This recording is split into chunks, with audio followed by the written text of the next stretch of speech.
Good morning dear students and friends. आज हम लोग कॉन्सेप्ट्स ऑफ त्रिकोणमिति में class 10th NCERT chapter 8 exercise 8.1 के लिए हम इंट्रोडक्शन ऑफ त्रिकोणमिति का सारा कॉन्सेप्ट सीरीज वाइज हम लोग पढ़ेंगे।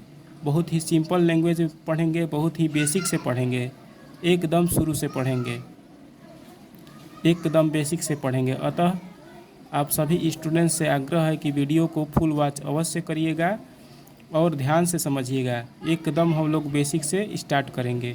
तो चलिए हम लोग स्टार्ट कर रहे हैं। पहले हम लोग त्रिकोणमिति का डिफिनीशन ढूंढने का प्रयत्न करेंगे। तो त्रिकोणमिति का डिफिनीशन ढूंढने के लिए एक्स्ट्रा दिमाग लगाने का कोई आवश्यकता नहीं है। ट्राइगोनोमेट्री,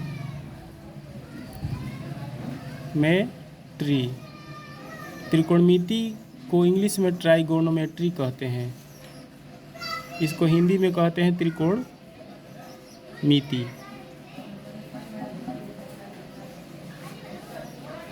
त्रिकोणमिति को इंग्लिश में ट्राइगोनोमेट्री कहते हैं, जो कि तीन शब्दों से मिलकर बना है। एक शब्द है ट्राई, यह तीन ग्रीक शब्दों से मिलकर बना है। एक शब्द है ट्राई, दूसरा वर्ड है गोनिया, और तीसरा शब्द है मेट्रोन। त्रिकोणमिति जो इंग्लिश वर्ड है वह तीन ग्रीक वर्डों से मिलकर बना है। एक ग्रीक वर्ड है ट्राई, एक ग्रीक वर्ड है गोनिया, एक ग्रीक वर्ड है मेट्रोन। इसी से हम लोग डिफिनीशन का पता कर लेंगे, ध्यान से समझिएगा। ट्राई का मतलब होता है थ्री मतलब तीन। गोनिया का मतलब होता है साइड मतलब भुजा। और मेट्रोन का मतलब होता है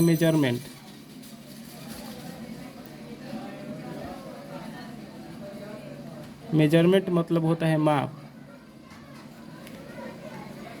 तो क्लियर है, इस तीनों वर्ड से क्लियर है कि त्रिकोणमिति तीन चीज़ों से मिलकर बना है। एक थ्री साइड मेजरमेंट।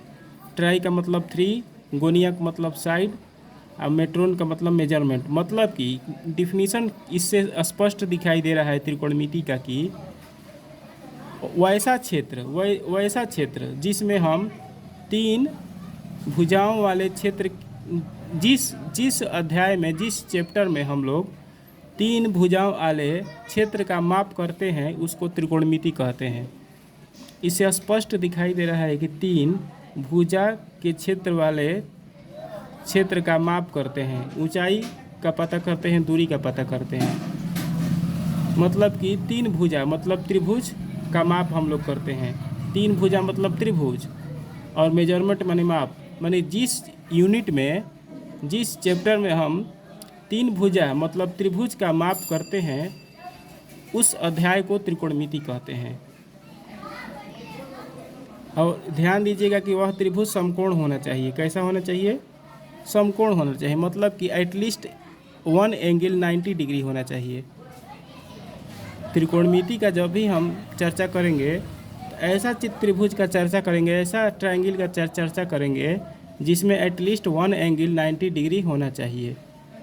ठीक। अब हिंदी वाले वर्ड से भी डिफिनीशन निकाल सकते हैं। त्रिकोणमिति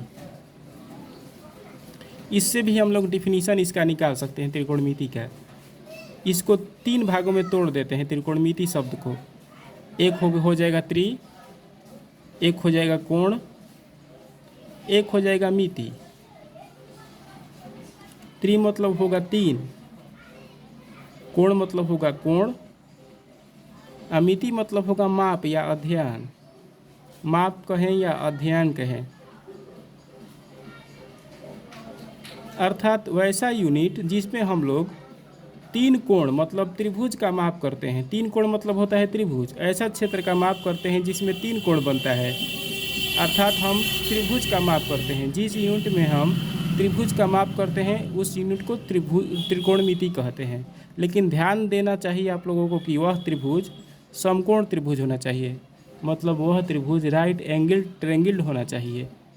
सारे त्रिभुजों को हम त्रिकोणमिति में नहीं अध्ययन करते हैं, केवल समकोण त्रिभुज के बारे में हम लोग त्रिकोणमिति में अध्ययन करते हैं, समकोण त्रिभुज का, राइट एंगल ट्रायंगल का। हालांकि बीएससी पार्ट 3 में स्फेरिकल त्रिकोणमिति पढ़ना है, जिसमें बीएससी पार्ट 3 में स्फेरिकल त्रिकोणमिति पढ़ना है, जिसमें वृत्तीय त्रिकोणमिति का अध्ययन करते हैं। ऐसा त्रिकोणमिति का अध्ययन करते हैं जो राइट एंगल ना हो, लेकिन इंटर तक हम लोग ऐसा त्रिकोणमिति का अध्ययन करेंगे जो कि राइट एंगल ट्रायंगल बनता हो, वैसा क्षेत्र का त्रिकोणमिति द्वारा अध्ययन करेंगे। ठीक, हम लोगों ने त्रिकोणमिति का डेफिनेशन जान लिया, अब हम लोग आगे इसके बारे में अध्ययन कर रहे हैं। ध्यान से समझिए, एकदम गंभीरता से।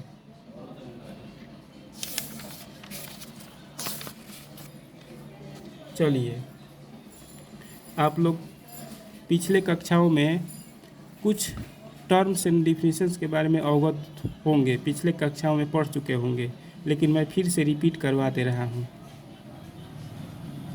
समकोण त्रिभुज के बारे में आप लोग पहले से जानते होंगे, क्लास 6 में भी पढ़ना है, क्लास 7 में भी पढ़ना है, मतलब कि शुरू से इसको पढ़ना है समकोण त्रिभुज को। फिर से रिपीट कर लीजिए, क्योंकि यह काम करेगा त्रिकोणमिति के अध्ययन में।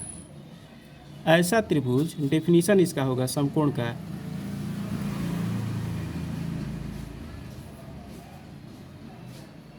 राइट एंगल्ड ट्रायंगल,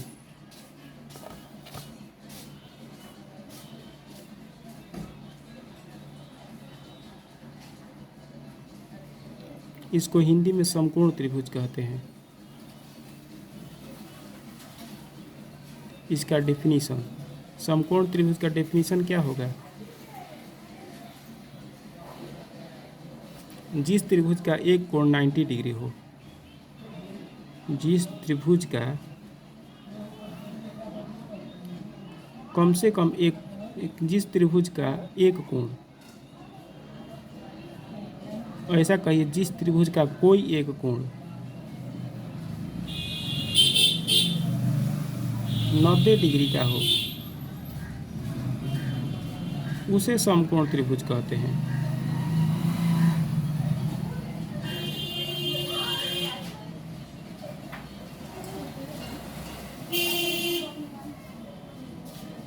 इसको नोट कर लीजिए। ठीक, समझ गए समकोण त्रिभुज किसे कहते हैं? इंग्लिश में इसका डेफिनेशन नोट कर लीजिए। The triangle of which any one angle is 90 degree is called right angle triangle. फिर से मैं बोल रहा हूँ, उसको नोट कर लीजिए इंग्लिश में। The triangle of which any one angle is 90 degree is called right angle triangle. ठीक, अब बताइए, यह फिगर समकोण त्रिभुज का है? क्वेश्चन आपसे है, क्या यह फिगर समकोण त्रिभुज का है? तो कहिएगा यस, यह समकोण त्रिभुज है, राइट एंगल ट्रायंगल है, क्योंकि इसका कोण बी जो बन रहा है वह 90 डिग्री है। यह कोण कितना भी हो सकता है, लेकिन एक कोण कम से कम 90 डिग्री होना चाहिए। ठीक, चलिए अब बताइए, तो क्या यह कोण राइट एंगल ट्रायंगल, क्या यह ट्रायंगल जो है राइट एंगल है? इस फिगर को ध्यान से देखिए, क्या यह फिगर राइट एंगल ट्रायंगल का फिगर है? यहाँ मान लीजिए 60 डिग्री है, यहाँ 70 डिग्री है, और यहाँ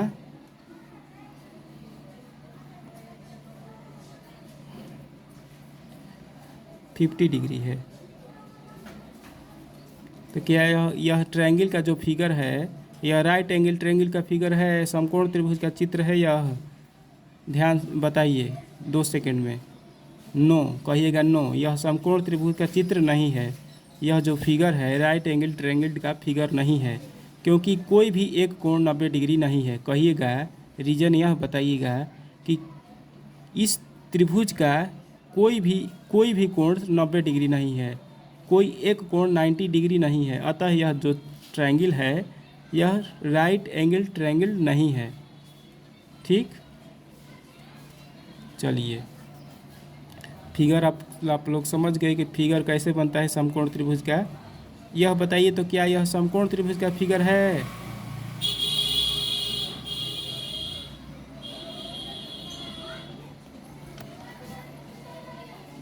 पी में मान लीजिए यहाँ पर क्यू मान लीजिए, यहाँ पर आर मान लीजिए, यहाँ पर 90 डिग्री बन रहा है। क्या यह फिगर जो है समकोण त्रिभुज का फिगर है, राइट एंगल ट्रायंगल का है? तो कहिएगा यस। रीजन यह बताइएगा कि इसका जो कोण क्यू है, एंगल जो क्यू है 90 डिग्री बन रहा है, इसी कारण से यह जो फिगर है वह राइट एंगल ट्रायंगल का फिगर है। ठीक, अब आप लोगों ने जान लिया कि राइट एंगल ट्रायंगल का फिगर कैसे बनता है। ठीक, अब इसके बारे में और ज़्यादा जानना पड़ेगा आपको, राइट एंगल ट्रायंगल के बारे में। पहले आप लोग न्यून कोण के बारे में जानिए। न्यून कोण, एक्यूट एंगल, न्यून कोण को कहते हैं एक्यूट एंगल। जो कोण 0 डिग्री से बड़ा हो, 0 डिग्री से बड़ा हो, 0 डिग्री से बड़ा हो,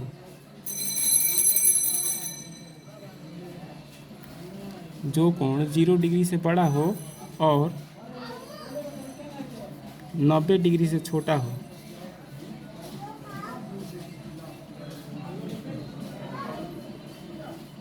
उसे न्यून कोण कहते हैं। उसे न्यून कोण कहते हैं।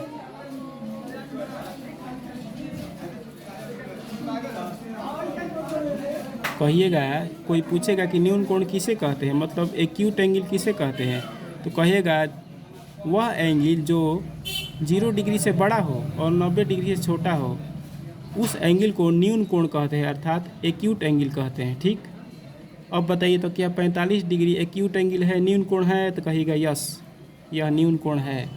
60 डिग्री न्यून कोण है? तो कहिएगा यस, यह न्यून कोण है। रीजन यह बताइएगा कि 60 डिग्री जो है 0 डिग्री से बड़ा है और 90 डिग्री से छोटा है, इसी कारण से।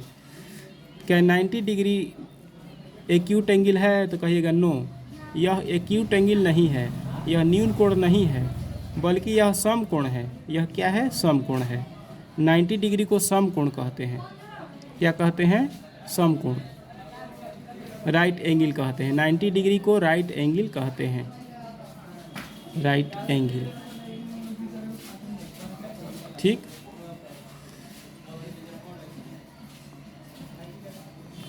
आज हम लोग इतना ही रहने दे रहे हैं। यदि आज के वीडियो आपको अच्छा लगा हो तो कमेंट सेक्शन में अवश्य लिखिएगा। यदि आपको त्रिकोणमिति के कंसेप्ट से रिलेटेड कोई जानकारी प्राप्त करना हो या कोई क्वेश्चन एराइज करना हो, क्वेश्चन पूछना हो, तो कमेंट सेक्शन में ज़रूर लिखिएगा। और यदि आज का वीडियो आपको अच्छा लगा हो, कुछ ना कुछ आपको इन्फॉर्मेशन मिला हो, तो इस वीडियो को लाइक अवश्य करिएगा। धन्यवाद।